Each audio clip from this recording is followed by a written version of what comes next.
పెట్టుకొని మీ యొక్క సత్యనారాయణ కలిసి ముందు వేసేసేయండి. అందరూ కూడా అందులో ఎవరు కలిసి ముందు కలిసి నమస్కారం చేసుకోండి. తర్వాత ఒకసారి ఆ కలశాన్ని కలిగినమ్మ ముందు తూర్పు, తర్వాత పడవలు కలిగి ఓం కలిసేన ఉద్వాసయామి యజ్ఞేంద్రవాదాన విష్ణురూపాః యదాసాం ప్రవేశయామి. నమో నారాయణాయ నమో భగవతే సత్యదేవతాయ నమో నమః. అయ్యా నాన్న ఇప్పుడు ప్రసాదం ఎట్లా తీర్థం కాదు, వాళ్ళు కబ్జైన అక్షతలు తీసుకోండి, అన్ని ఒక పనులు వేసుకోండి. అన్ని ఒక పని వాళ్ళు చేసిన అన్ని ఒక పని అందరూ వరుసగా వేసుకుంటారా? కథ విన్నవారు, కథ చదివిన వారు, వ్రతంలో కూర్చుని అందరూ ఆ పనులు ఏంటమ్మా?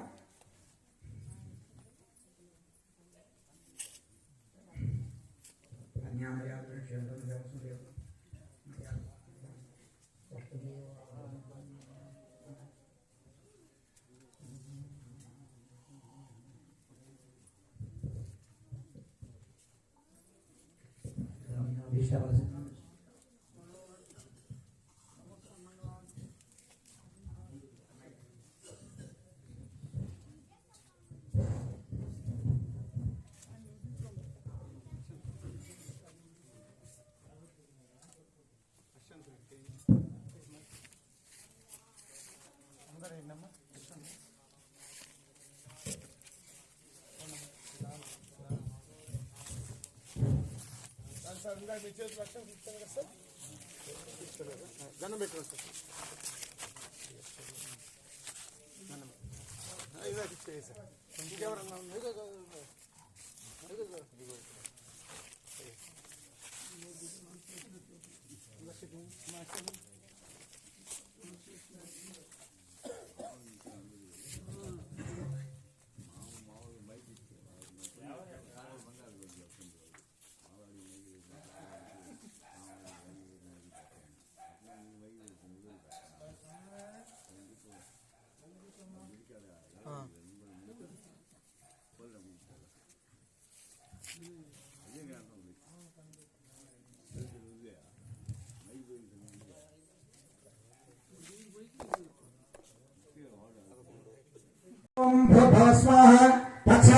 ఆ యొక్క నాలుగేళ్ళు అరటిపండు మీద నీళ్ళు చల్లండి. ఓం గణగుణ ఓం భూర్భువస్వార్చైత్రేణ్యం భగో దేవస్య ధీమహి ధియో యో నః ప్రచోదయాత్. ఓమాపో జ్యోతిరసోమృతం బ్రహ్మ భూర్భువస్వరోం రుదంజేన పరిజామి. అమృతమస్తు అమృతమస్తు. రమా సహిత సత్యనారాయణ స్వామి నమః. యావశక్తి నారకేల రంభాఫల అరటిపండు తోలిసి పెట్టాలి. ఓం ప్రాశ్వ ప్రాశ్వ వ్యాశ్వ ఉభాశ్వ సమానాశ్వ. మధ్య మధ్య పాదం సమర్పయామి, ఉత్తరావం సమర్పయామి, పాదోపక్షాన్ సమర్పయామి, హస్తోపక్షాన్ సమర్పయామి. నైవేద్యానంతరం శుద్ధ ఆచమనం సమర్పయామి. సత్యనారాయణ స్వామి వారి కలశం దగ్గర మీకు తాంబూలం ఉంది కదండి, ఆ తాంబూలం దంపతులు ఇద్దరు తాకండి. దానిలో ₹1 కాసు పెట్టండి, ఉంటే తాకండి. పోగే పరే జగత్పోరై నాగవలేజురం భుక్తాధూర్ణ సంయుక్తం తాంబూలం ప్రతిపుష్యతాం. రమా సహిత సత్యనారాయణ స్వామి నమః. తాంబూలం సమర్పయామి. కూడా ఎవరి దగ్గర కప్పుడు అడిగిందమ్మా? అయ్యా భజంత్రిలో సత్యనారాయణ స్వామి వారికి పాట పాడాలి. సత్యనారాయణ స్వామి వారికి పాట పాడాలి.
అందరూ కూడా పైకి లేండి. దంపతి సహితంగా అక్కడ కూర్చున్న వాళ్ళు దయచేసి పైకి రావాలి. అందరూ చేతికి పూర్తిగా తీసుకోండి. పుష్పాలు తర్వాత అక్షంతలు మొత్తం పూర్తిగా తీసుకోండి. మిగిలిన ఏవైతే ఉన్నాయో చేతిలో పెట్టుకోండి. లఘు మంత్ర పుష్పం జరుగుతుంది. ఓం యోపాం పుష్పం వేద పుష్పవాం ప్రజావాన్ పశుమాన్ భవతే యా ఏవం వేద యోపామాయతనం వేద ఆయతనవాన్ భవతే యో నక్షత్రానమివ అపామాయతనో ఆయతనవాన్ భవతే యో వాయోరాయతనం వేద ఆయతనవాన్ భవతే అఖిలాండకోటి బ్రహ్మాండ నాయకుడై అన్నవరటి క్షేత్రమందు ఇరసనట్టి భూనియాసైన కళ్యాణ వెంకటేశ్వర స్వామి దేవాలయ ప్రాంగణేన తమాసైత సత్యనారాయణ స్వామి దేవతాభ్యో వ్రతగలాంత్రేణ కర్పూరయాంత్రేణ మంత్రపుషాంత్రేణ సకుటుంబాలం అందరూ కూడా మమాలు కూడా ఒకసారి ఇలా సత్యనారాయణ రమాసైత సత్యనారాయణ సామూహిక సత్యనారాయణ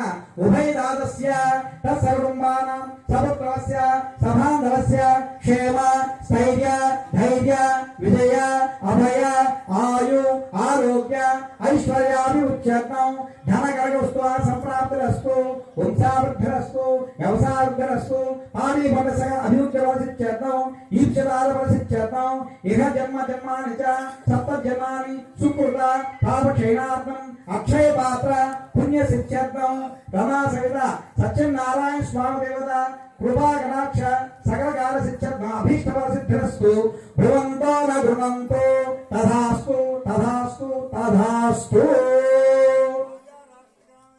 అస్మిన్ గ్రామే స్థితానాం ప్రజానాం బ్రాహ్మణాది సర్వవర్ణానాం సర్వేషాం భక్తజనానాం చ వ్యాధి చోర దుర్భిక్షణాసర్వశాంతిరస్తు. మంత్రయంత్ర సకల నారాయణ దేవత అర్పణమస్తు. అమ్మా మీరు ఎవరికైనా సత్యదేవుని యొక్క పాట వచ్చినట్టు దయచేసి పాడవలసిందిగా కోరుతున్నాం. శ్రీమూర్తులు ఎవరైతే ఉన్నారో ఎవరైనా ఒక భగవంతుడు ఒక కథను పోతున్నాడు. ఎవరు? పండితుల వారు పోతున్నారు. పోతే ఎక్కడ పోతున్నాడు పండితుల వారు అంటే ఇటు కొవ్వూరు అటు రాజమండ్రి. ఈ కొవ్వూరు రాజమండ్రి మధ్యలో ఏముంటుంది రాజేష్? గోదావరి. చూసావా? 3 సార్లు వచ్చాడు గోదావరి. పుష్కరానికి గోదావరి ఉంటుంది. ఆ గోదావరి దగ్గరికి పోయిన తర్వాత పడవలో అవతలి ఒడ్డుకు పోవాలని నిర్ణయించుకున్నాడు పండితుల వారు. అంతవరకే ఆ యొక్క నావికుడు అంటే పడవ తోడేవాడు వచ్చాడు. అయ్యా నన్ను రాజమండ్రికి చేరుస్తావా నన్ను అని అన్నాడు. అయ్యా రాజమండ్రికి చేరవాలంటే ఇప్పటికే 3 సార్లు తిరిగానని నా వల్ల కాదండి, నన్ను వదిలిపెట్టండి, లేదా నీకు ఒక నాణ్యం ఇస్తా. ఓ ఇదేదో బాగుంది, సరే 5 నాణ్యం నేను రాను, 10 నేను రాను, 50 నాణ్యాలయ్యా, 50 చూద్దాంలే, 100 సరే ఎక్కువ అని వాడు ఒక డిమాండ్ అన్నమాట. అప్పుడు ఆ పడవలు ఎక్కాడు. ఈ యొక్క పడవ నడుపుకుంటూ రాజమండ్రిలో గోదావరి సగం ఒడ్డుకు చేరింది. ఈ సగం ఒడ్డుకు చేరినట్టు యొక్క ఆ పండితుడికి ఈయన సంభాషణ చూడండి ఎలా ఉందో. అప్పుడు పండితుడు గారు అంటున్నాడు, ఎవరా బాయ్ నీకు జ్యోతిష్యం ఏమో వచ్చాంట్రా అన్నాడు. ఏమయ్యా ఏంటది మంది? జ్యోతిష్యం వచ్చా అన్నాడు. జ్యోతిష్యం రాదయ్యా, నేనేదో పని చేసుకుని బతికావు, నాకేమొచ్చాడు బాబు. ఎట్టా అంటే ఎందుకు బతుకుతారా? భగవంతుడు 100 సంవత్సరాలు ఆయుష్ పెట్టి జ్యోతిష్యం నేర్చుకోకుండా 25 సంవత్సరాలు అర్థమైపోయింది అబ్బాయి పని అన్నాడు. సగం దూరం పోయింది. ఇంకా రెండవ సంభాషణ మరి పండితులు గారు అడుగుతున్నాడు నావికుడిని, ఏమబ్బాయి నీకు మీమాంస ఏమో తెలుసా అన్నాడు.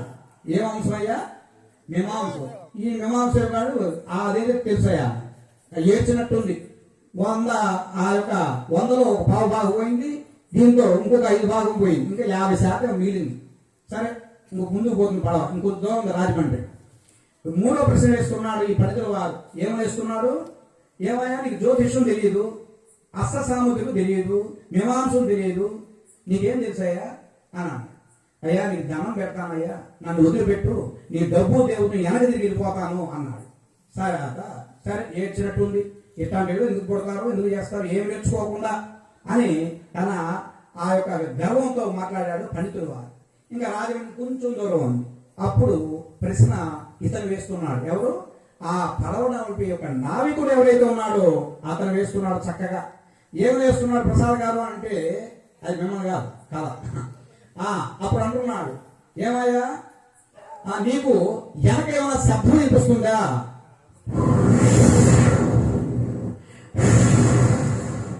రాజా అది మైకి నది ప్రవాహంగా. అప్పుడు నది యొక్క ప్రవాహము ఉద్భవించి వస్తుంది, ఎక్కడ వర్షాలు పడి బాగా జోరుగా వస్తుంది. అవును బాబాయ్, వెనకేదో నది శబ్దం ఏర్పడుతుంది, నీళ్ళు నీళ్ళ శబ్దము అన్నాడు. అవునయ్యా వినపడుతుందా?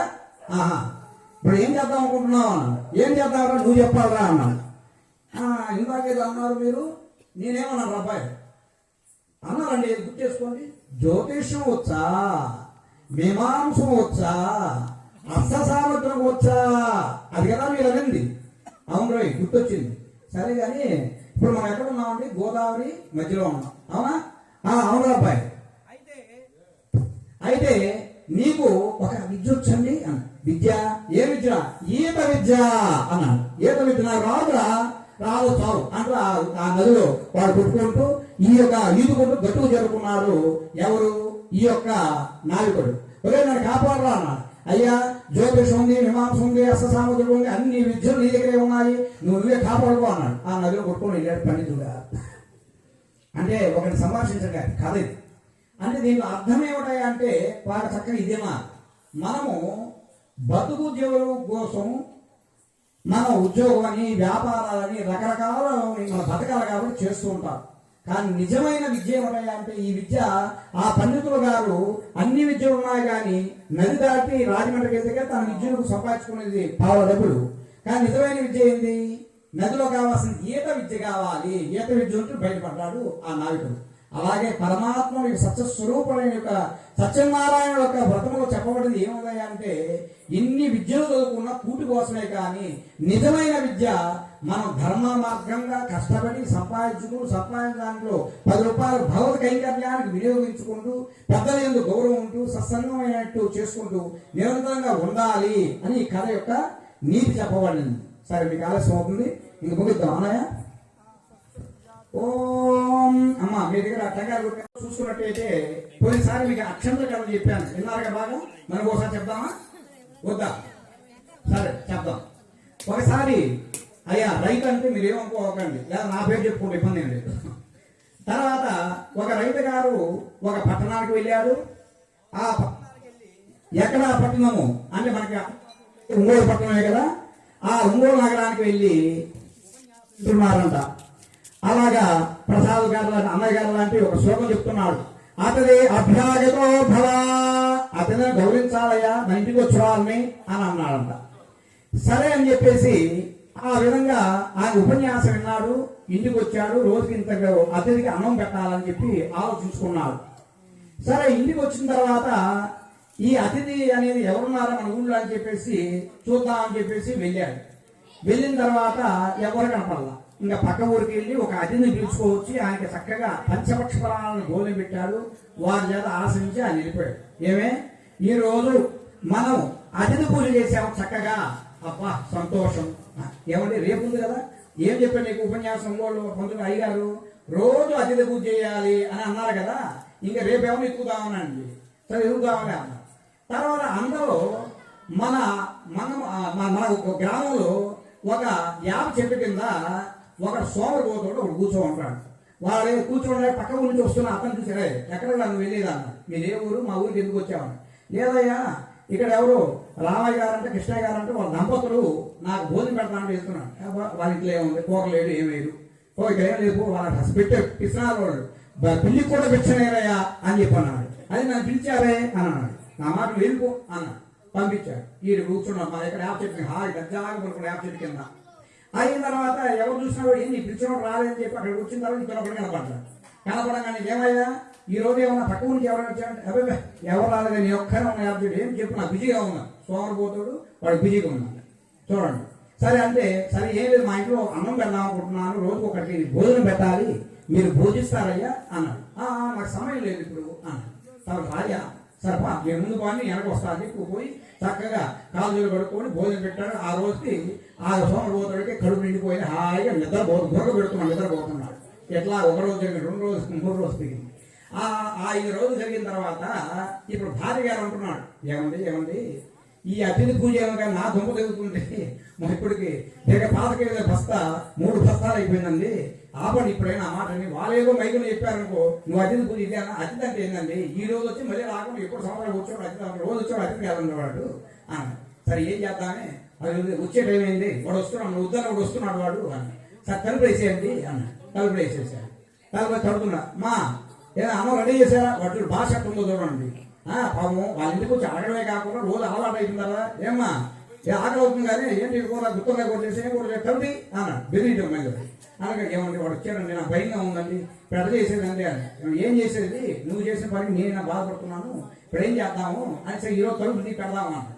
తలుపు తీసాడు, చక్కగా భోజనం పెట్టాడు. భోజనం తిన్నాడు.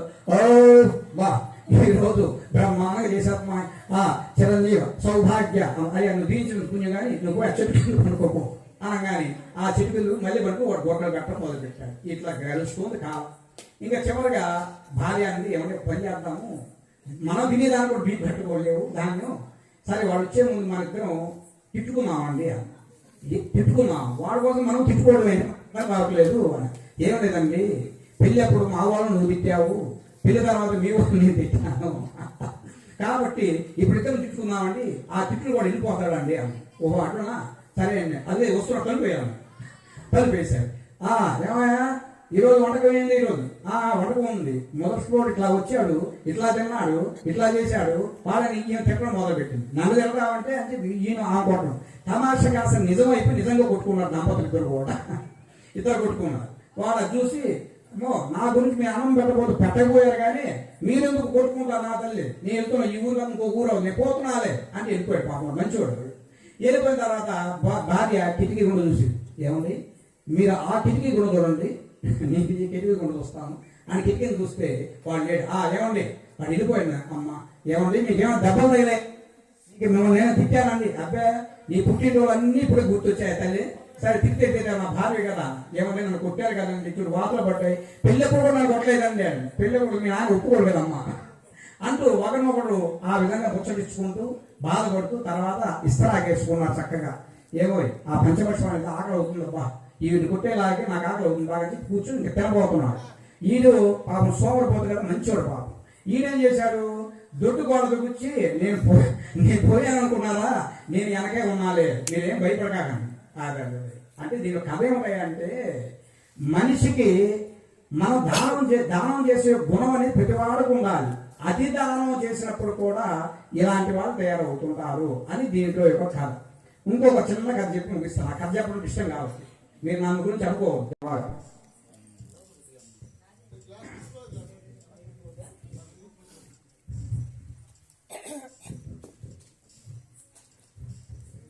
తర్వాత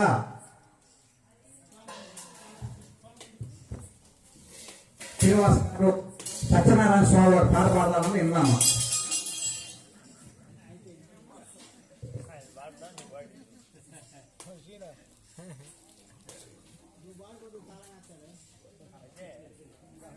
అందరూ కూడా అబ్బాయి డీట్ తీసుకురానా అల్లుడు, ఈ అబ్బాయి పరచూరి కృష్ణ, ఏం పేరు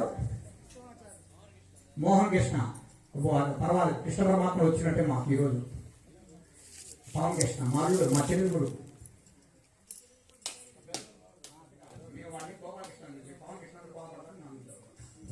తర్వాత ఇందులో ఒక చిన్న కథ చెప్పుకున్నాం, మీ టెంకలు కొడుతూ ఉండండి. మనకి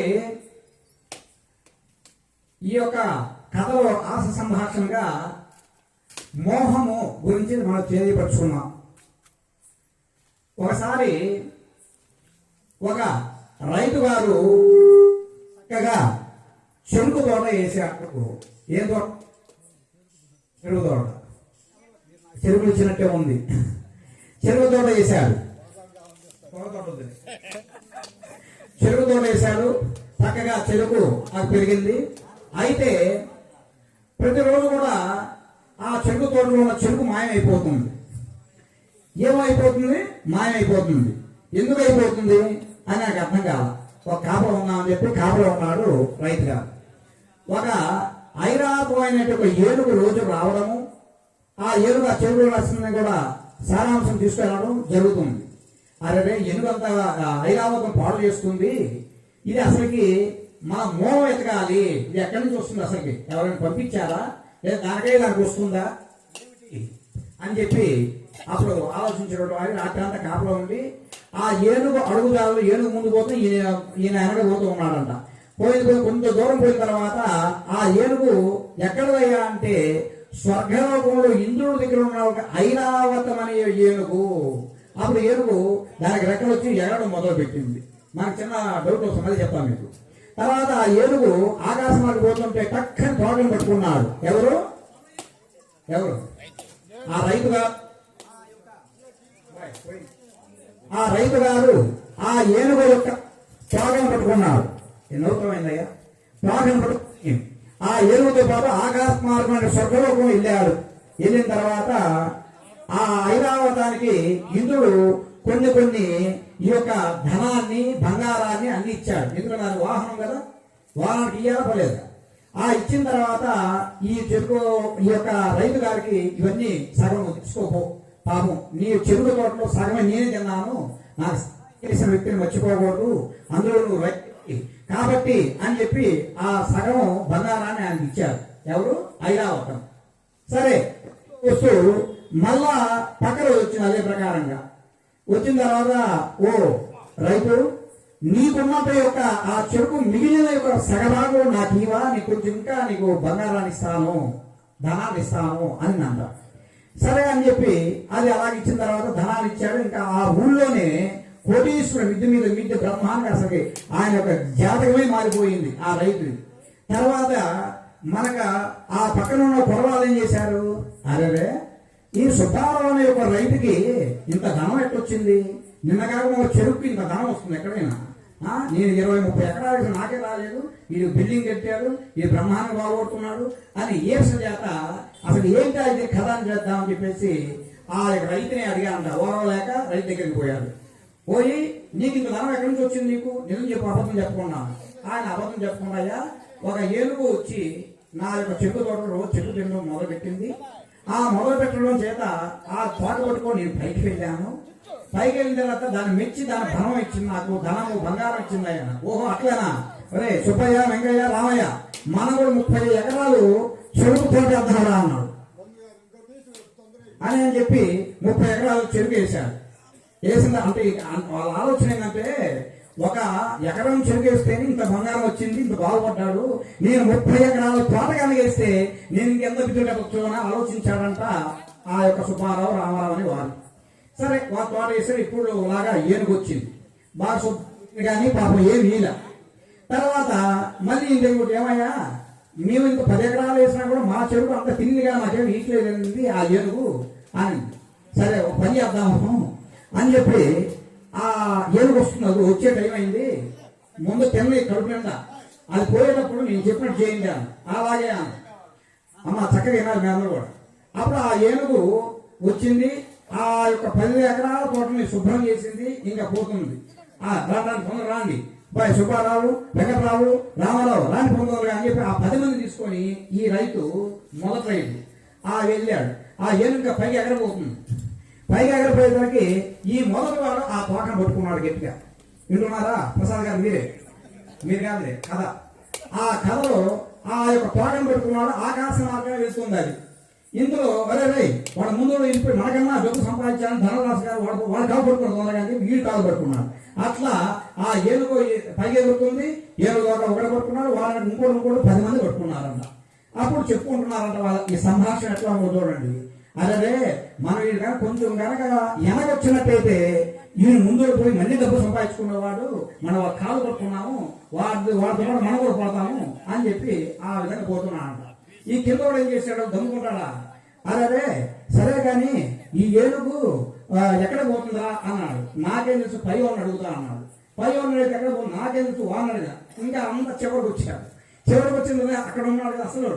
ఏరబ్బాయ్ ఏనుగు ఎక్కడికి పోతుంది అన్నాడు. స్వర్గలోకము అన్నాడు. స్వర్గలోకము ఎంత దూరం అన్నాడు. ఇంకొంచెం దూరం అన్నాడు. అక్కడ ఏముంటుందా, చాలా బంగారం ఉంటుందా అన్నాడు. ఓహో అట్లా, ఎంత ఉంటుంది చూపాను, ఎంత అన్నాడు. ఇంత అన్నాడు. ఇంత అనగానే ఈ చేతులు ఎప్పుడు డబ్బని మీద పడ్డారు. అంటే దీని కథలో నీతి ఏమిటంటే మోహం అనేది ఎప్పుడు కూడా ఉండకూడదు. ఒకరిని చూసి మనం ఎప్పుడు కూడా సంతోషపడాలి కానీ ఒకరితో ఒకరితో పోటీ పడకూడదని ఈ కథలో చక్కగా నాకు నీతి చెప్పబడింది. ఇంకో కథ చెప్పి ముగిద్దాం. మీకు ఆలస్యం అవుతుంది. తర్వాత చెప్పన్నయ్యా అని రెండోసారి అడిగాడంట. ఈ తర్వాత అల్లుడు ఎత్తుకున్నాడు. ఏమయ్యా మా పడవలో ఏమి లేదంటే ఏమైంది? ఏమీ లేవు అన్నాడు. అంతే కదా మామ. ఆ మామ దగ్గర అల్లుడు దగ్గర మామ. సో అయిపోయింది. తర్వాత స్వామివారు మళ్ళీ వెళ్ళారు. మళ్ళీ మూడోసారి వచ్చాయి. కనీసం ఒకసారి అబద్ధం ఆడ, రెండోసారి అబద్ధం, మూడోసారి సత్యమైన చెప్తాడని చెప్పి ఆయన బాధ పాపం భక్తుల మీద. సరే మూడోసారి వచ్చి ఏమయ్యా ఇద్దరు అడుగుతాం చెప్పండి మీరు, మీ సత్యంలో ఏముంది అన్నాడు. మామ నాకు చూడ ఈ నెలలో దొంగ సన్యాసలాగా ఉన్నాడు. మనకి ఇచ్చిన ఆ మహారాజు యొక్క ధనరాశిని కాజేయడానికి కాషాయ వస్త్రం ధరించి మనం వెంబడిస్తున్నాడు. మామ నువ్వు నమ్మి త్వరగా ఉందని చెప్పాక నాకు తెలుసులే అల్లుడు అని అంటూ అప్పుడు మామ స్వామివారితో అంటున్నానంట. ఏమయ్యా నీ సంచిలో ఏముంది? నా సంచిలో ఏమి లేదు. ఆకులు అలువులు రాళ్ళు రప్పలు తప్పియు ఏమియో లేవయ్యా అన్నారంట. ఓహో అట్లున్నా సత్యనారాయణ స్వామి వరకే ఇంతలో అబద్ధమా? సరే నిజమేనా? నిజము, మేము అబద్ధమే ఆడము, సత్యము సత్యము. ఓహో అట్లా అట్లే అగుగాక తథాస్తు యద్భావం తద్భవతి.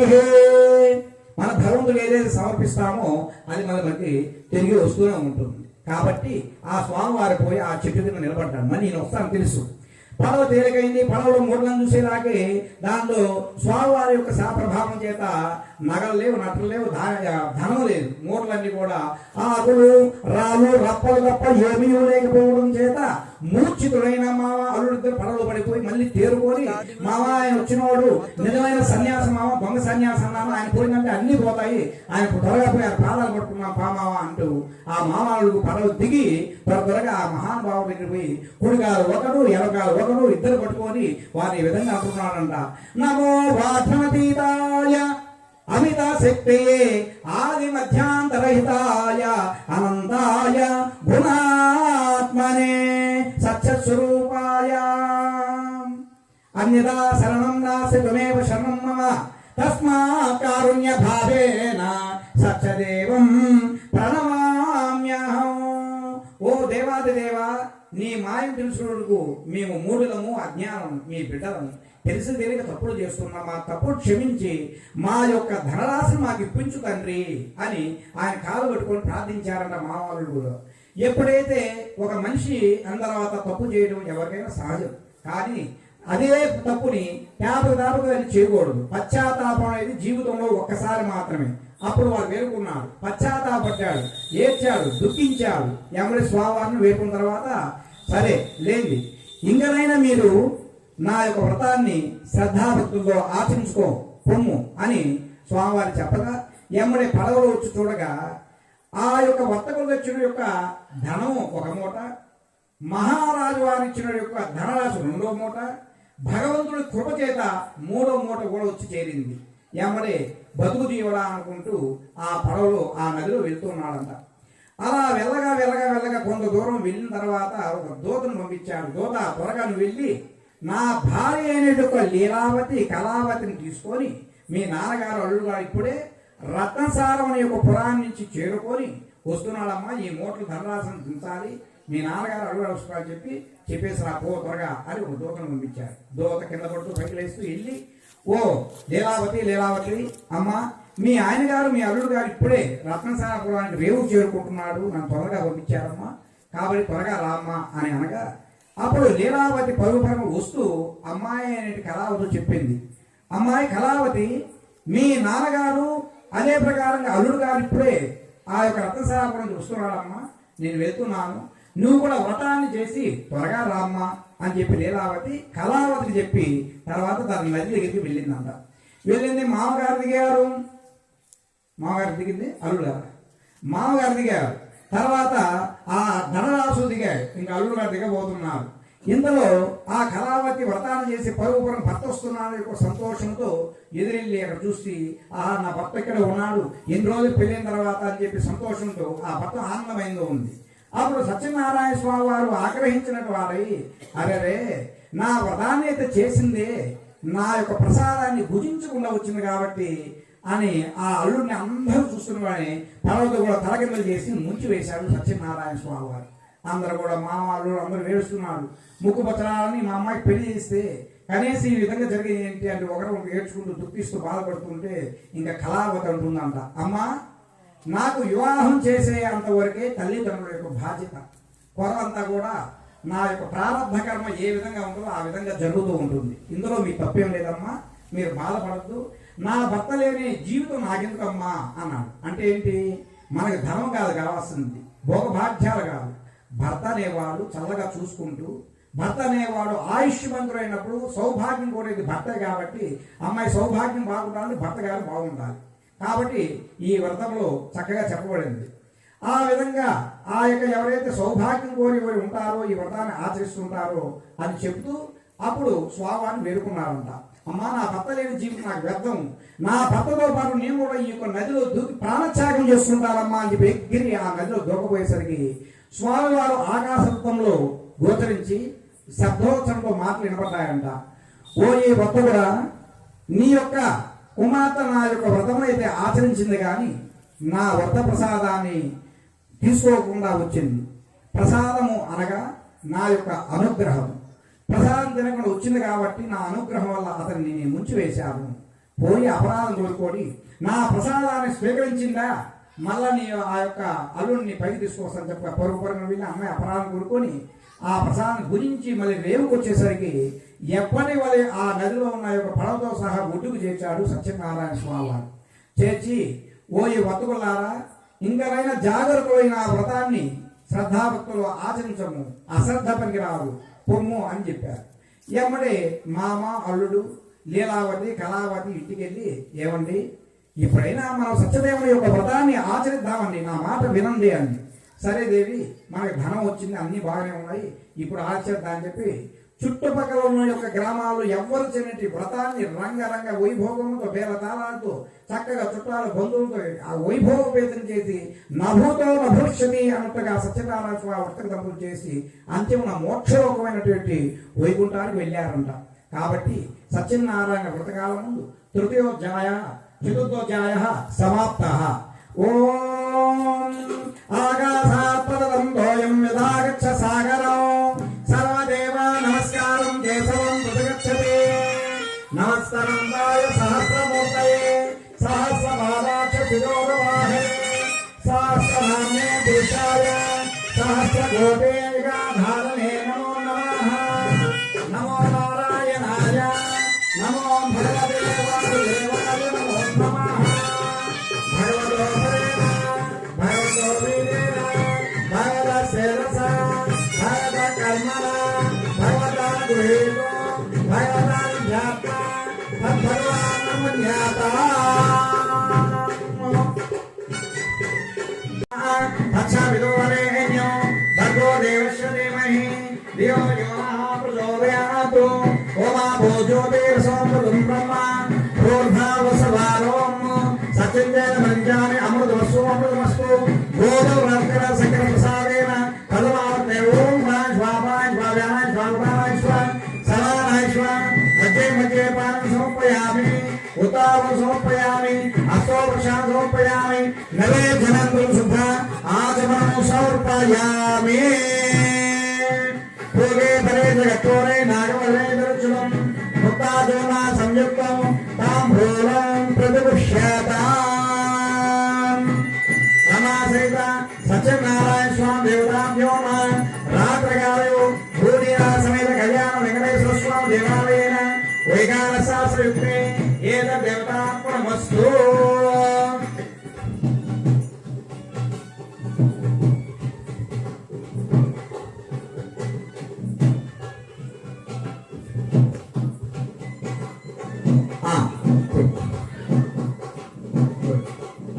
గోడు మేళ అందరూ నమస్కారం చేసుకోవాలి స్వామివారికి.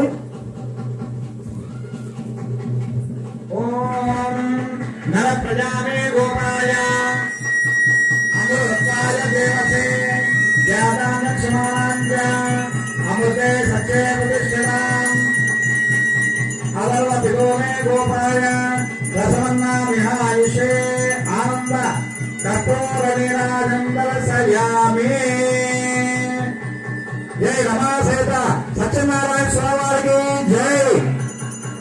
భజన ఆపాలయ్యా.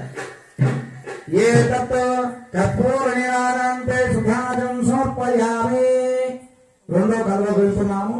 మరి చక్కగా అక్షంతలు తీసుకోండి దంపతులు ఇద్దరు కూడా. శ్రీ రమా సహిత సత్యనారాయణ స్వామి నమః. ద్వితీయోధ్యాయ ప్రారంభ. కాశీ అనే ఒక నగరంలో ఒక పండితుడు గలడు. ఆ పండితుడు సకల వేదములను చదివినట్టి సరస్వతి దేవి యొక్క పుత్రుడైనట్టు ఆ పండితుల వారు చక్కగా కాశీనగరంలో ఉన్నారు. ఉంటూ కాశీనగరం భిక్షార్చన చేస్తున్నాడంట. ఒక్కొక్క గృహానికి వెళ్ళాడు జోలు దగ్గరించుకొని. భవతే భిక్షాం దేహి దేహి భవతే భిక్షాం దేహి అని భిక్షార్చన పోయాడంట. కుటుంబ పోషణ చేసుకునే వాడికి ఎవరు కూడా పాపం ధాన్యం ఎవరు కూడా మోయిన కానీ ధాన్యం ఏమి పోయేసరికి దుఃఖాక్రాంతులయ్యారు. అలాగా రోజు పోవడం మళ్ళీ రావడం. ఎందుకు ఇలా జరుగుతుంది అని అంటే అతని యొక్క ప్రారంధములో దానము ధర్మము చేయకపోవడం వల్ల ఈ ఆర్థిక స్థితి అతనికి కలిగింది పూర్వజన్మ యొక్క సుకృతం వల్ల. సరే చివరికి అట్లా రోజు పోతున్నాడు మళ్ళీ వస్తున్నాడు కానీ రావట్లేదు. బిడ్డలు ఏమో ఏడుస్తున్నాడు, పోషణ జరగట్లేదు. ఇది విరక్త కలిగిపోయి ఇది దేవుడే లేడు అనే యొక్క స్థితికి వచ్చి బాధపడ్డు ఆత్మత్యాగం చేద్దాం అందరం కూడా ఒకేసారి తినకుండా మరణిద్దామనే ఉద్దేశం చేత తరించినట్టు యొక్క దంపతులు అందరూ కూడా ఉన్నారు పండితులు. సరే ఆ విధంగా ఉన్న ఆ పండితుల వారు మళ్ళా జోలు ఈ రోజైనా పెడతారేమో చూద్దాం అనుకుని జోలు దగ్గర మళ్ళీ కాశీనగరంలో బ్రాహ్మణులను నివసిస్తున్న నీకు మళ్ళీ ఆ గ్రహానికి వెళ్తున్నాడంట. అప్పుడు సత్యనారాయణ స్వామి కథలోకి ఆ యొక్క బ్రాహ్మణోత్వని ఆ కీర్తింపడానికి ఉద్దేశం చేత సత్యనారాయణ స్వామి వారు ఆయన ఎదురొచ్చాడంట. కాశీనగరం జోలు దగ్గరించుకొని పోతున్నాడంట. ఎలా వచ్చారు స్వామివారు అంటే కాకి కాకి కోకిల రూపేశ తథా వృద్ధ విప్రాహ. ఆ ఎదురొచ్చారు స్వామివారు ఈ పండితుడికి ఎదురుగా. వచ్చిందా ఎట్లా ఉన్నాడు స్వామివారు అంటే నల్లగా ఉన్నాడు స్వామివారు, నీలమేఘ ఛాయగా ఉన్నాడు. అలాంటి నల్లటి వాడు చూస్తే మారుతిగా ఎలా ఉంది, ఓ బ్రాహ్మణోత్తమ అనగానే కోకిల కనుక పాదపడితే ఎంత అమృత తుల్యంగా ఉంటుందో ఆయన కంఠముతో బ్రాహ్మణోత్తమ అనగానే అంత అమృత తుల్యంగా ఉందంట. అయితే ఆయన ఎలా ఉన్నాడు, వృద్ధ బ్రాహ్మణ. వృద్ధుడు అంటే ముసలివాడు. ముసలి బ్రాహ్మణ వేషం వచ్చాడు. కానీ ఆయన ముసలి బ్రాహ్మణ వేషం వచ్చినప్పుడు కూడా ముసలి ఛాయలో ఆయన లేనేది. ఎలా ఉన్నాడయ్యా అంటే 1000 కోటి సూర్య ప్రభావంతో దగదగాయమానంగా వెలిగిపోతూ ఎదురొచ్చాడంట. ఆ బ్రాహ్మణుని శ్రీమన్నారాయణ వారు వచ్చి, ఓ బ్రాహ్మణోత్తమ నీవెందుకు బాధపడుతున్నావు, నీకు వచ్చిన బాధ ఏమిటయ్యా నాకు చెప్పు అన్నాడు. నాకు దేవుడే తీర్చలే, నా కర్మ ఇలా ఉంది, నువ్వు మటుకు ఏం చేస్తావయ్యా, నీ ప్రోవన నువ్వు వెళ్ళుము అన్నాడు. అలా కాదయ్యా, నా మాట విను, నీకేదో కష్టం వచ్చింది, తోటి బ్రాహ్మణ్ణి ఏదో నీ కష్టాన్ని తీరుతాను వచ్చి నేను అడిగితే ఆ విధంగా అంటావేమయ్యా అన్నాడు.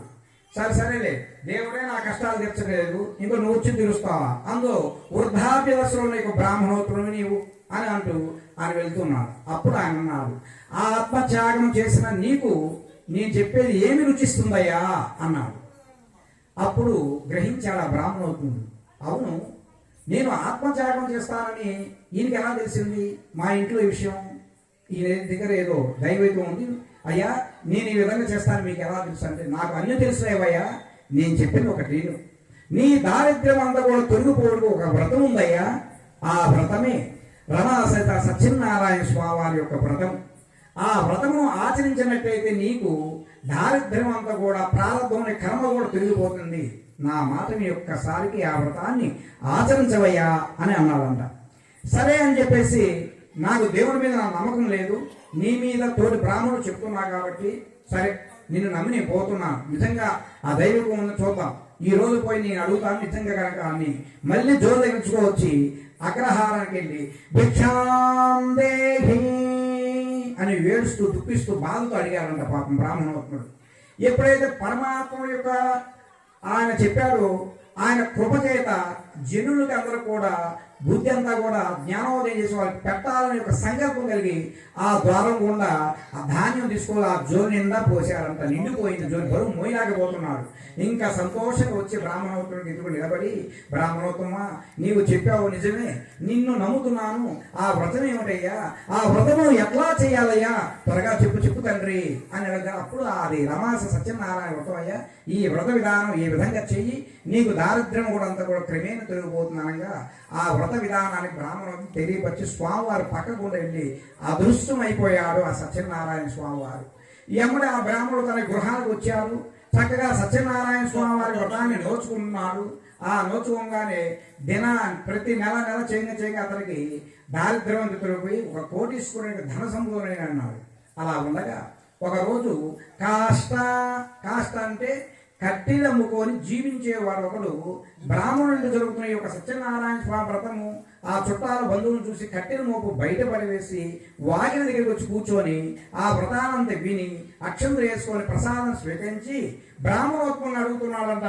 ఓ బ్రాహ్మణోత్తమా, నీవు చేస్తున్న వ్రతము పేరు ఏమిటయ్యా? ఆయన ఎవరయ్యా అంటే, అయ్యా ఆయన సత్యనారాయణ స్వామి వారు.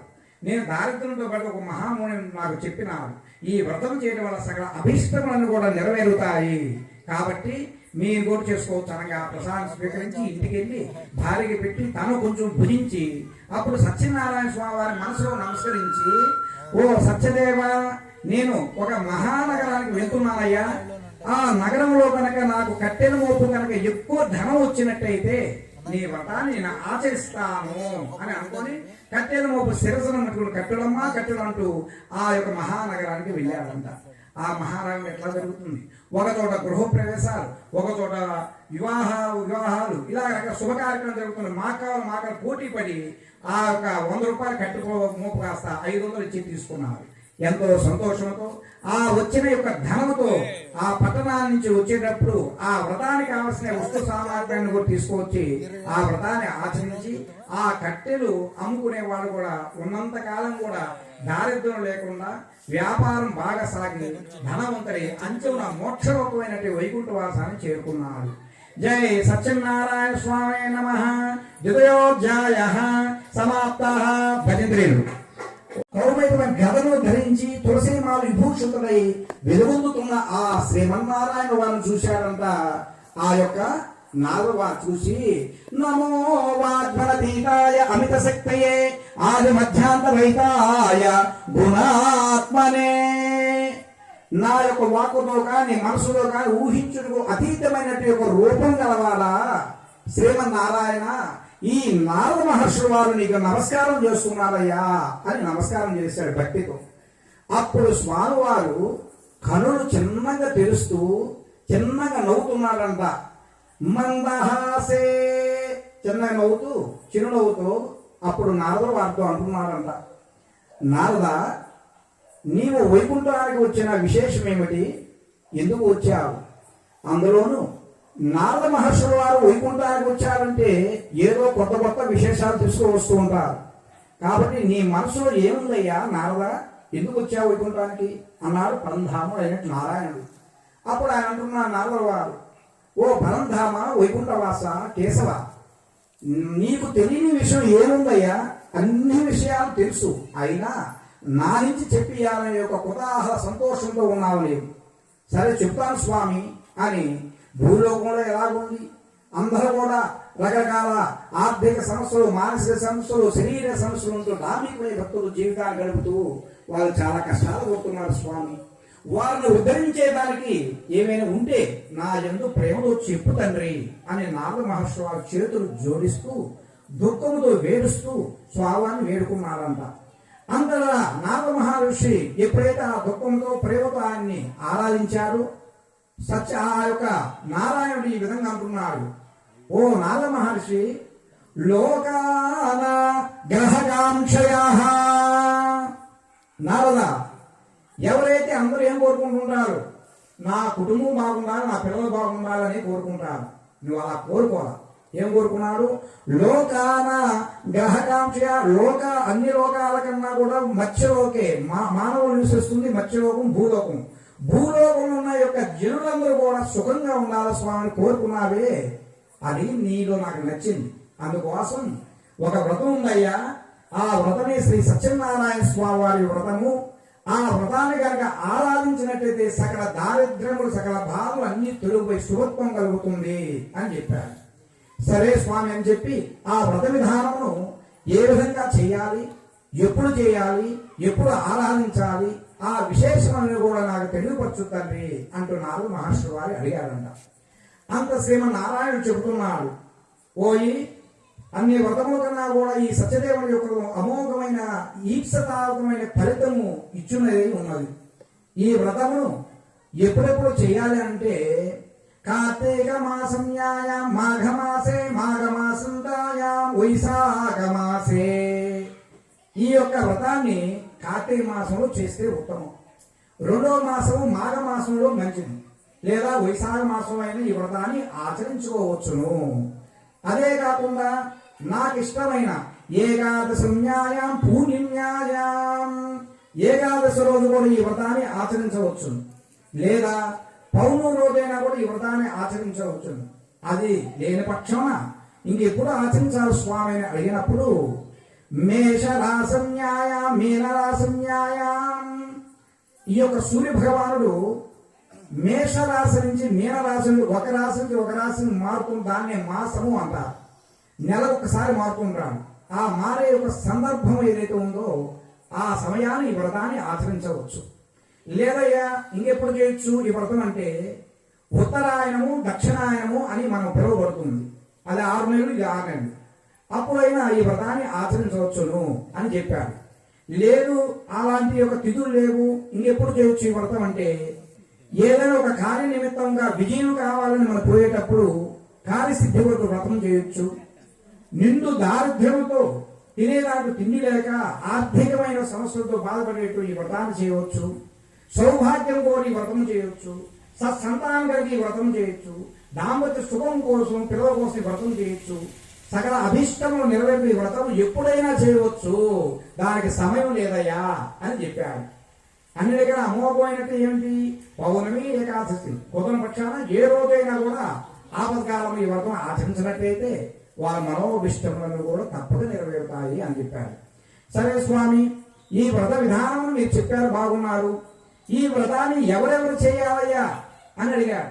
అప్పుడు చెప్తున్నాడు, చాతుర్వర్ణేనా 4 వర్ణాలు వాళ్ళు చెప్పారు.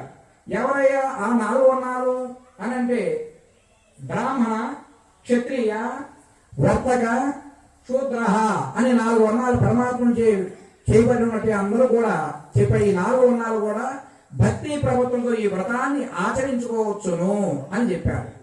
ఇంకపోతే ఈ యొక్క వ్రతంలో ప్రధానమైనటువంటి స్వామి వారి యొక్క రూపు. ఆ రూపు ఎలా ఉండాలి? బంగారంతో అర్ధకర్షం బంగారంతో ఉండాలంట. అయ్యా నాకు బంగారంతో శక్తి లేదు, వెండితో రజితాహ, రజితం అంటే వెండి, వెండితో అయినా రూపును పెట్టుకోమన్నాడు. శక్తి లేదయ్యా. చివరికి ఏమన్నాడు? కనీసము రూపాయి కాసైనా సత్యదేవునిగా భావించి ఆ రూపాయి కాసైనా సత్యనారాయణ భావించి పూజ చేసుకొని అదైనా మన శక్తానుసారం పెట్టుకోవచ్చు అన్నాడు. ఇంకా రెండోది ఏం చెప్పాడు? ఈ యొక్క కలశము సత్యనారాయణ కలశం ఏదైతే ఉందో ఆ కలశం కూడా చెప్పాడు. సువర్ణ పాత్ర, సువర్ణ కలసేన, రజత కలసేన, తామ్ర కలసేన. తామ్రం అంటే ఏంటి? రాగి, రాగి చెంబు పెట్టుకోమన్నాడు. అయ్యా నా దగ్గర అది కూడా శక్తి లేదు అనుకున్నప్పుడు కుమ్మర వారు చేసిన యొక్క ముంతలు ఏవైతే ఉంటాయో ఆ ముంతలైన పెట్టి భక్తి దక్కకుండా ఈ వ్రతాన్ని ఆచరించమన్నాడు. అలాగా చెప్తూ ఉన్నాడు సత్యనారాయణ స్వామి వ్రతం. ఆ విధంగా అయిన తర్వాత ఆ సత్యనారాయణ వ్రతంలో ఎవరైతే వ్రతం చేయాలని తరించినట్టు దంపతులు ఉంటారో వారు ముందు రోజు సత్యనారాయణ స్వామి దగ్గర వేడుకోవాలంట. ఓ సత్యనారాయణ స్వామి, నీ వ్రతాన్ని రేపు ఉదయం నేను ఆచరిస్తున్నాను. మాకు ఎలాంటి ఆటంకము లేకుండా సకల కార్యసిద్ధం చేసి మమ్మల్ని అనుగ్రహించు సత్యదేవా అంటే ఆయన అనుజ్ఞ తీసుకొని ఉదయం అంతా కూడా ఒక్కబొద్దుండి రాత్రి కూడా చంద్రుడు ఉదయించిన తర్వాత ఈ వ్రతాన్ని ఆచరించిన వారికి తత్సమానమైన పుణ్య ఫలితం లభ్యం అవుతుంది అని చెప్పారు.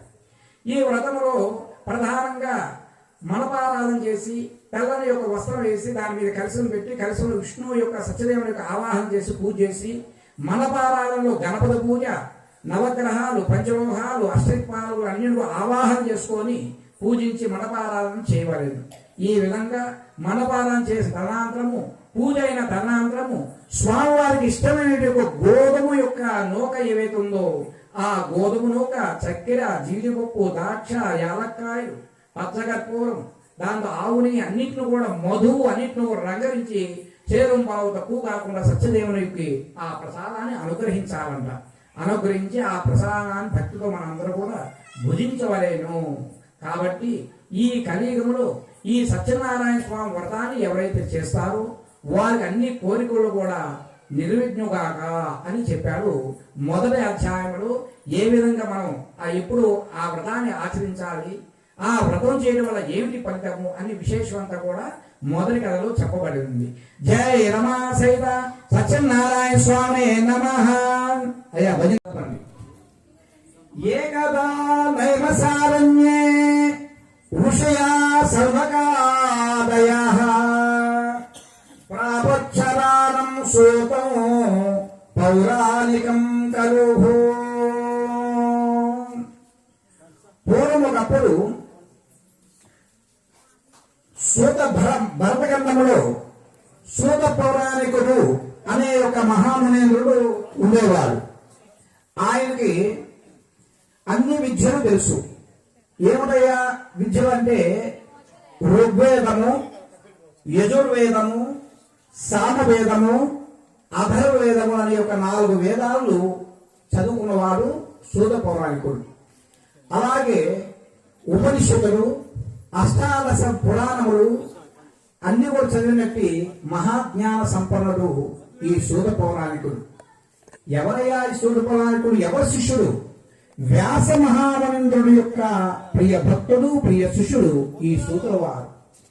ఈ భరతఖండంలో ఆయన భారతదేశంలో ఉన్న శక్తి దేవాలయాలు కానీ, విష్ణు ఆలయాలు కానీ, శివాలయాలు కానీ అన్ని దేవాలయాలతో శిష్య బృందంతో భరతఖండంలో అన్ని నదుల్లో స్నానం చేసుకుంటూ పురాణాలు, ఇతిహాసాలు చెప్పుకుంటూ సంవత్సరానికి ఒక్కసారి ఆ భరతఖండమైన యొక్క నైవశారణ్యము అనే ప్రాంతానికి వచ్చాడంట. ఎవరు? సూత పౌరాణికుడు. ఆ మహానుభావుడు రాగానే ఆయనకి కాలు గడిగారు. ఎవరు? సప్త ఋషయాః. సప్త అంటే 7 మంది. 7 మంది ఋషీశ్వరుడు తన గురువు గారు వచ్చారని వేగమే వెళ్ళి వచ్చి కాలు కడిగి ఉచితాశ్రమం మీద కూర్చోబెట్టి మంచినీరు ఇచ్చి చుట్టూరు ప్రదక్షిణ పూర్వకంగా ఆయనకి కూర్చొని నమస్కరించి, గురుతుల్య, మీలాంటి మహానుభావులు సంవత్సరానికి ఒకసారి భరతఖండం తిరిగి వస్తారు. ఓ మహానుభావ సూత గురువర్య, మాకు తెలియని విషయం ఏమంటే కలియుగం ప్రవేశించింది కదా. ఈ కలియుగంలో జనులు రకరకాల సమస్యలతో, రకరకాల బాధలతో పడుతున్నారు. వారిని ఉద్ధరించే ఒక వ్రతం ఏమైనా ఉన్నట్టే నాకు చెప్పవయ్యా అని అడిగాడంట శిష్య బృందం అందరూ కూడా. అప్పుడు ఆ సూత్రవారు చెప్తున్నాడు, ఓయి మహామునులారా, మీరు చక్కని విషయము అడిగినారు, దాన్ని చెబుతున్నాను, శ్రద్ధగా వినండి. మీరు ఏ విధంగా అయితే నన్ను అడిగారో అదే ప్రకారంగానే అంతకుముందు నారద మహర్షి వారు అడిగారంట. ఎవరిని? శ్రీమన్నారాయణుల వారిని. నారద మహర్షి వారు భూలోకానికి వచ్చారు. అన్ని లోకాలు ఎన్నున్నాయి? సప్తలోకములు. కింద 7 లోకాలు, పైన 7 లోకాలు, మధ్యలో ఉండేది భూలోకము. కాబట్టి మనం ఏ కర్మ చేసినప్పుడు కూడా మళ్ళీ భూలోకానికి వచ్చి జన్మిస్తూ ఉంటారు. అలాగే ఆ యొక్క భూలోకములో పరమాత్మలు జనిస్తూ ఉంటారు, అవతరిస్తూ ఉంటారు. భూలోకం అంత పవిత్రమైనది భరతఖండం అంటే. అలాంటి భరతఖండంలో నారద మహర్షి అన్ని లోకాలు చూస్తూ చూస్తూ నారాయణ స్మరణ చేసుకుంటూ భూలోకానికి వచ్చారంట. ఈ భూలోకానికి వచ్చిన నారద మహర్షి వారు ఇక్కడ చూస్తే ఎలా ఉన్నారయ్యా జనాలు అంటే, కృతాయుగంలో భగవంతుడు సాక్షాత్కారం కలగాలి అనంటే చక్కగా తపస్సు చేసేవాళ్ళు. ఏ దేవుడి మీద ఇష్టం ఉంటుందో ఆ దైవాన్ని తపస్సు చేసి తపస్సు చేత పరమాత్ముని ప్రసన్నం చేసుకునేవాడు. తర్వాత 2వ యుగం వచ్చేసరికి త్రేతాయుగం యాగాలు చేస్తే గాని పరమాత్మ ప్రత్యక్షమయ్యేవాడు కాదు. తర్వాత 3వ యుగము ద్వాపర యుగం అంటే కృష్ణ పరమాత్మలో ఉన్నట్టు ఒక యుగము ద్వాపర యుగం.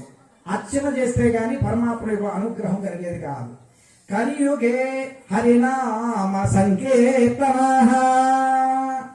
లేదు. అన్నిటికన్నా కూడా తపస్సు చేయాల్సిన పని లేదు, అర్చన చేయాల్సిన పని లేదు, యాగాలు చేయాల్సిన పని లేదు.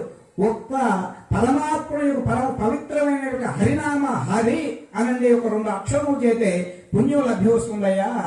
అలాంటి నామస్మరణ కూడా పలుకుడుకు కష్టంగా ఉంది. ఈ భూలోకంలో జనులందరూ కూడా కలి ప్రభావం చేత ఆ మాయకు లోబడిపోయి ఈ విధంగా ఉన్నారు. అయ్యో నేను ఎట్లా ఉద్ధరించాలా అన్న మనస్సు ద్రవించి ఆ నారద మహర్షి వారి వైకుంఠానికి వెళ్ళాడంట. ఆ వైకుంఠంలో ఎట్లా ఉన్నాడు స్వామివారు అంటే చూడండి చక్కగా. సువర్ణమయే, సువర్ణము అంటే బంగారము. సప్తద్వారే 7 ద్వారాలు ఉన్నాయి ఆ యొక్క వైకుంఠానికి.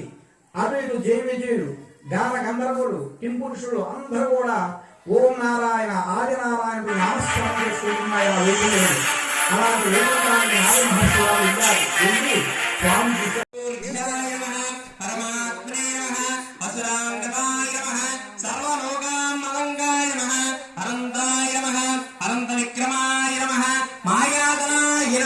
నిరామయాయ నమః భక్తవస్యాయ నమః మహోదరాయ నమః పుణ్యకీర్తయే నమః పురారాధయే నమః త్రికాలజ్ఞాయ నమః విష్ణువస్యే నమః చతుర్భుజాయ నమః ఓం శ్రీ సత్యం ఆ దగ్గర జరుపుకొని కుంకుమతో ఓం ఓం జగజ్జోయ ఓం మహాయ ఓం జ్ఞానజ్ఞాయ ఓం శ్రీవల్లభాయ శ్రీ జగన్నాథాయ ఓం చతుర్మూర్తయ ఓం యోగేశాయ ఓం ఋషికేశాయ ఓం శంకరాయ జగద్ధ్వజాయ నారసింహాయ మహాదేవాయ స్వయంభువే ఓం భువనేశ్వరాయ శ్రీధరాయ దేవకీపుత్రాయ పార్థసాధయ అచ్యుతాయ శంఖమాణే పరం జ్యోతిషే ఓం ఆత్మజ్యోతిషే అజంతరాయ ఓం శ్రీవత్సాంకాయ ఓం అఖిలాధారాయ ఓం సర్వోపతి ప్రభే ఓం శ్రీ విక్రమాయ ఓం త్రికాజ్ఞానాయ ఓం క్రధామేవ ఓం ప్రాణప్రతిష్ఠా ప్రారంభాంతే అథాంగుల్యాంతే విషే ఓం కేశవాయ కేశవాయ నమః పాదపూజయామి నారాయణ గోవిందాయ నమః గురువః పూజయామి ఇందిరాపతయే నమః జంగే పూజయామి అనఘాయ నమః జామ్ని పూజయామి ఓం జనార్దనాయ నమః ఓం పూజయామి ఉస్తరస్రవసే నమః కటిం పూజయామి వృక్షస్థలాయ నమః ఉదరం పూజయామి లక్ష్మీ వక్షస్థలాయ నమః వక్షస్థలం పూజయామి శంఖచక్రగదాభయ శారణపాణయే నమః బాహుం పూజయామి కంఠాయ నమః కంఠం పూజయామి పూర్ణేందు వివక్రాయ నమః వక్రం పూజయామి దంతాయ నమః దంతం పూజయామి నాసాగ్రముఖాయ నమః నాసికాం పూజయామి సూర్యచంద్రాగ్నిధారణేన నేత్రేణ పూజయామి సహస్రశీర్షేణ శిర పూజయామి సమాసిత సత్యనారాయణ స్వామి. ఒక్క నిమిషం ప్రక్షాళన కట్టి అశోకం చేద్దాం. అయ్యా భజంత్రుడు బోమేళం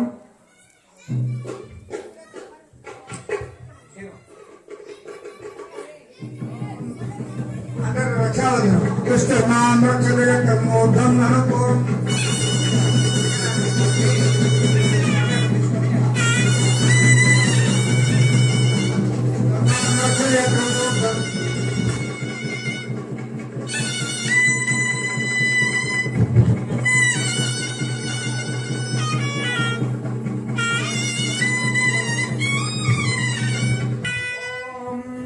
అందరూ కూడా ఏనండి. అయ్యా అట్లా కాదు ఉన్నాడు. ఒక్క నిమిషం ఆగండి. మాకన్నా స్పీడ్గా ఉన్నారు మీరు. అయ్యగారు వస్తారు. నన్ను ఇంకో టెంకాయ తీసుకుని చెప్తాం. ఇంకో టెంకాయ అక్షరం తీసుకో. అక్షరం తీసుకో. ఇక్కడి నుంచి కొన్ని అక్షరం తీసుకున్నానా మొత్తం చుట్టూ సరిపడాలు కూర్చున్నప్పుడు ఎడమ చేతికి కట్టించుకో. పదార్థక్రమే విష్ణు గోపాదాభ్య తదో ధర్మాని ధారయన్నో విష్ణు కర్మాని ప్రసవితో ప్రధాని వస్తసే ఇంద్రసుద్ధుస్సగా ఓం నమో నారాయణాయ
శన్నోని దత్లాం శన్నో దేవీరవిష్యాపో భవంతు వేతై శంభ్యోరవిశ్రవంతునా మూలమహామంత్రస్య వశిష్ఠ ఋషిః శ్రీమన్నారాయణో దేవత అదో దేవావంతు పదామభిః ఇదం విష్ణోర్వచక్రమే త్రేధా నిదదే పదం సమూఢపస్మాకం సురే త్రీణి పదార్చక్రమే విష్ణో గోపా అధః అభ్య తదో ధర్మాని ధారయన్నో సిద్ధిరస్తు.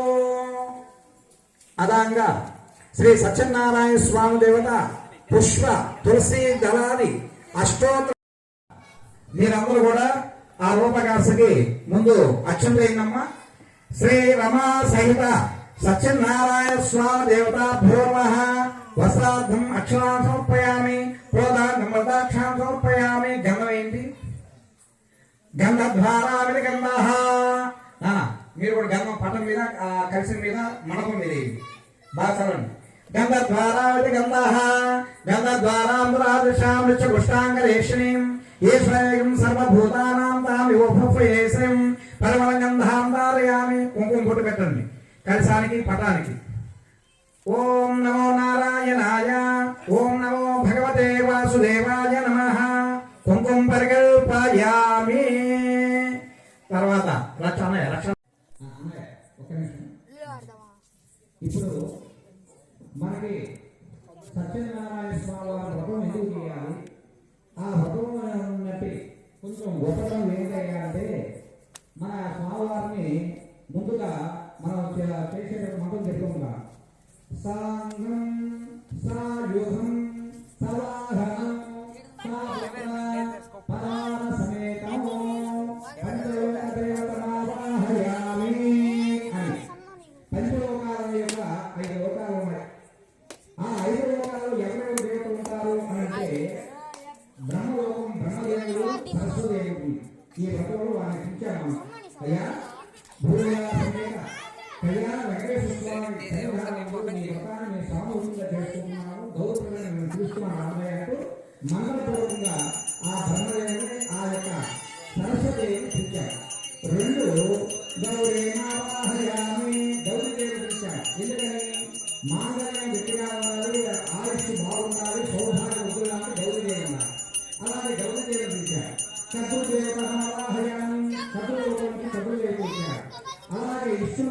అలాగే ఉత్తరంలోని 5 యొక్క లోకాల్లోని యొక్క దేవతలను కూడా స్వామివారికి మంత్రపూర్వకంగా ఆయన పిలిచారు. సత్యనారాయణ స్వామి అర్థం చేస్తున్నాను, మీరు అందరూ రాదయ్యా అంటూ. కాబట్టి ఈ భద్రత కాలంలో పూజ చక్కగా చేస్తున్నారు. అయ్యా భజంత్రులు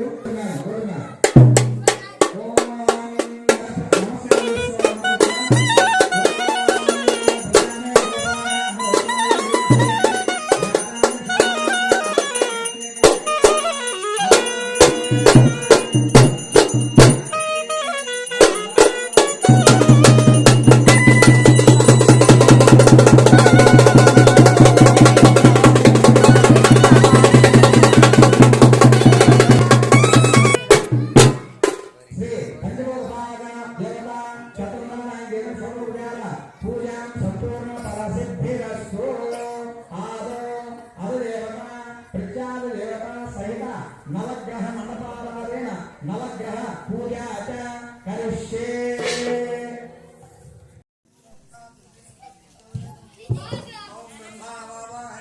ఓం ప్రజాపతి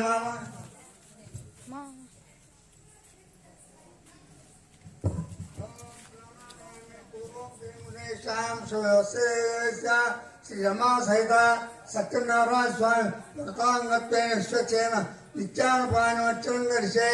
ఓం స్వచ్ఛ ఓం ఆత్మయోస్మానిజామహే త్వా స్వేర ఆత్మహిదో శంభో వైరాజంతే సునియంతాం ప్రేక్షావధి సోధావరాత్రియామి దర్శాదరాదు.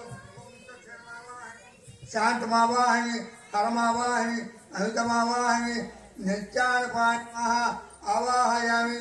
సూతాజయ సమేత స్వచ్ఛేనాయ ఆశాగష్టౌజానాన్ సమర్పయామి. శతధారం నిర్మయం సోమోఘమాస్తే జరద్దుర్నః స్వర్ణోదరాస్తే మోంగడమావాహిని సోనపక్షమావాహిని పక్షిరాయమావాహిని కకాశపట్మావాహిని జడాయ నమః ఆశాగష్టౌజానాన్ సమర్పయామి. ఓం పాపసంభవాత్రాయ మాం కృపయా దేవ శరణాగతవత్సలానిరా శరణం నాస్తి త్వమేవ శరణం మమ తస్మాత్ కారుణ్య భావేన రక్ష రక్షో విజ్ఞానపతి కానీపాకవలసి మహాగణాధిపతయే నమః. మంత్ర యంత్ర తంత్ర స్వర రూప దోష ప్రాయశ్చిత్తార్థం ఏతత్తు మహాగణాధిపతి దేవతార్పణమస్తు. అందరూ కూడా అక్షంతులు కొంచెం నీళ్లు కలుపుకోండి, మీ దగ్గర జలాన్ని తడుపుకోండి అక్షంతుల వరకు. అయిన తర్వాత ఆ అక్షంతులకు తడుపుకుందా ఆ నీటిని కింద వదిలేసి మీ దగ్గర ఉన్న యొక్క అక్షంతల్ని వినాయకుడి మీద పుష్పము అక్షంతలు వినాయకుడి మీద వేసి నమస్కారం చేసుకోండి. మరి దయచేసి అందరూ ప్రశాంతంగా కూర్చోవాలి.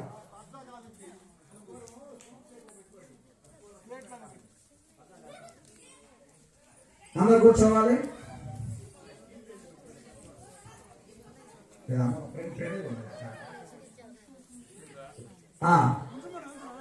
ఇప్పుడు మహాగణాల పూజ అయిన తదనంతరము మీ దగ్గర ఉన్న వినాయకుడి యొక్క తాంబూలం ఉంది కదండి, వినాలి అందరూ కూడా. ఆ తాంబూలాన్ని పసపెట్టుకొని లాగండి, తూర్పు లాగండి. యజ్ఞేంద్రదేవత విశ్వరూపా మహాగణాలదేమ పసపెట్టుకొని లాగారా, మొదలు పెట్టుకొని పదవర లాగండి, మొదలు పెట్టుకొని పదవర. ఇప్పుడు మీ దగ్గర ఉన్న వినాయకుడికి పూజ చేసిన యొక్క అక్షంతలు ఏవైతే ఉంటాయో అక్షంతలు తీసుకోండి, బత్తగా తీసుకోండి.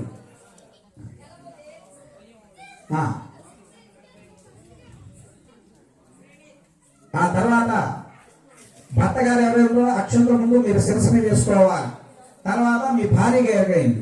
సలమానం భవతి సదాయ శరేంద్ర ఆయుష్యేవేంద్రయే ప్రజదుష్టాతి సౌభాగ్య దాంపత్యో ఆనుకూల్య ఫలసిద్ధిరస్తు. ఆదో శ్రీం పంచలోకపాలక పూజ సమాసవిత సత్యనారాయణ స్వామి దేవతామృద్ధస్య పంచలోకపాలక పూజాంచ కరిష్యే. అయం ముహూర్తో శుభముహూర్తోస్తు. ఇప్పటి వరకు మీ చేతుల మీదుగా గణపతి పూజ చేశాము. అయ్యా గణపతి అన్నట్లుగా అన్ని లోకాలకు ప్రథమ దైవం గణపతిని మీ అందరికీ తెలుసు. అయితే ఆయన ఆరాధించడం చేత మన మంగళకరమైన యొక్క పశువుతో చేసింది శుభకార్యక్రమం చేసేటప్పుడు మనం ఆరాధిస్తుంటాం. అందువల్ల విఘ్నేశ్వర అనుజ్ఞ పూజారు మీరు అందరూ కూడా. ఇప్పుడు స్వామి గారు గురువు గారు ఇప్పుడు ఆ మండపంలో చక్కగా పంచలోకాలు ఏమేమి లోకాలు ఉన్నాయి అంటే బ్రహ్మలోకే విష్ణులోకము, బ్రహ్మలోకము, కపిలలోకము, రుద్రలోకము, విష్ణులోకము, గౌరీ లోకం అని ఒక 5 లోకాలు ఉన్నాయి. ఆ 5 లోకాలకి గురువారం స్వామి నమః. చక్కగా గంట మోత బాగా పడుతుంది సత్యనారాయణ స్వామి వారికి. పెద్ద గంట ఇచ్చారు అందరూ. తర్వాత ఆరతి ఇప్పుడు అద్దుకోకూడదు. అది దీపము ధూపం పక్కన పెట్టేసి మీ దగ్గర ఉన్న బెల్లం గడ్డ ఉంది కదా, ఆ బెల్లం గడ్డ తీసుకొని నీళ్ళు చల్లండి. ఆ బెల్లం గడ్డ మీద ఓం మృదుంజయనామృంజామి అమృతమస్తు అమృతమస్తు ఆ మీకు ఇచ్చిన యొక్క బెల్లం గడ్డి మీద జలం చల్లి ఆ యొక్క ప్రసాదాన్ని వినాయకుడు చూపించే ఇట్లాగా ఓం ప్రాణాయ స్వాహ ప్రాణాయ స్వాహ వ్యానాయ స్వాహ ఉదానాయ స్వాహ సమానాయ స్వాహ అలా చూపించిన తదనంతరము 3 మీ దగ్గర ఉన్న తాంబూలం ఉంది కదయ్యా, తాంబూలం రూపాయి పెట్టిన తాంబూలం ఉంది, తాంబూలం తాకండి దంపతులు ఇద్దరు కూడా. దోమా దివాసత పూగే కర్పూరే తాంబూలం సమర్పయామి మహాగణాధిపతే నమః.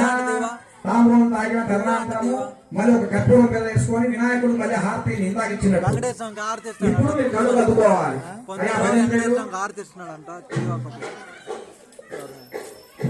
ఓం నరప్రజామే గోపాయ పురుషాయ దేవతే యాదాని స్నానాంజామృతే సత్యే ప్రతిష్ఠిత అదర పిరోమే గోపాయ రతనాన్యాయశే అనర్థాయో శుద్ధో అభిషన్నా పికంగులో సగం సబసోనే గోపాయ ఏ సభ్యాసదా సదా ఓం యర్వవార వెంకటవా గోవింద గోవింద మహాగణాధిపతే మామకపుర నీరాజం దర్శయామి. అమ్మ అందరూ కూడా ఆ కర్పూరం ఇచ్చిన తర్వాత ఆకుతో నీళ్ళు తిప్పండి. మీ దగ్గర ఆకుతో నీళ్ళు తీసుకొని కర్పూరం తిప్పండి. తిప్పిన తర్వాత ఆ కర్పూర హాతం మీ కళ్ళకి అద్దుకోండి దంపతులు ఇద్దరు కూడా.